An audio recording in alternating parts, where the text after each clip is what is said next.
member of the House Judiciary and House Budget Committee. Virginia Congressman Ben Cline joins me. Good evening, sir. Good evening. Thanks for having me.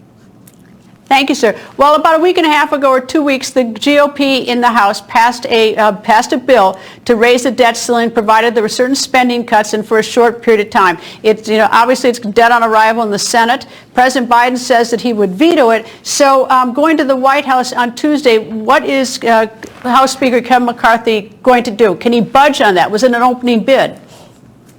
Well, the Speaker stands ready to negotiate. It's the president who has said it's his way or the highway. He's behaving rather childishly, pouting and stomping his feet.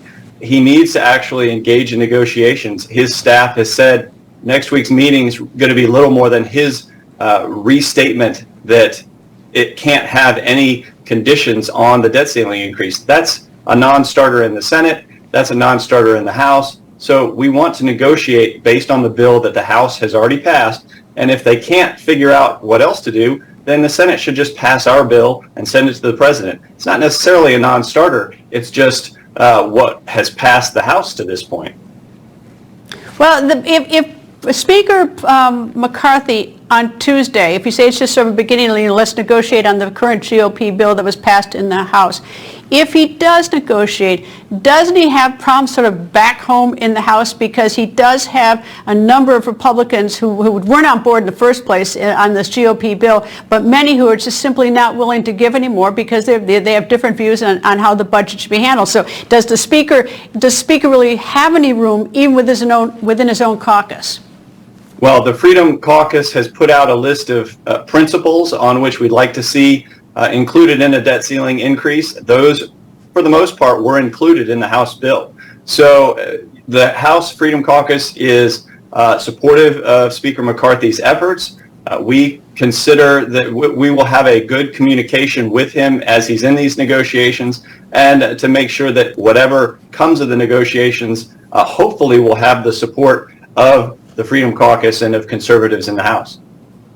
Well, President Biden has said no, that he'd veto your bill. Has the White House indicated where the White House would be willing to give? Are there any things in your GOP bill that the White House has said, well, maybe that's not such a bad idea? Well, you just have to look back at Joe Biden's own words. He supported work requirements for welfare. He has supported an effort to curb spending. He's supported the idea of unspent COVID funds being reallocated.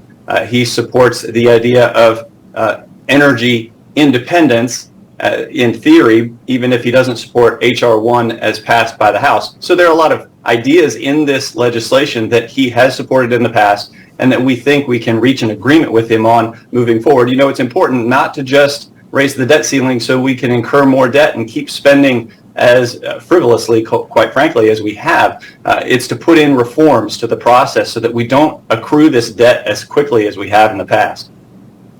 Congressman Ben Cline, thank you, sir. Tuesday is going to be a fascinating day, and we hope that the two sides can resolve it. Thank you, sir. Thanks.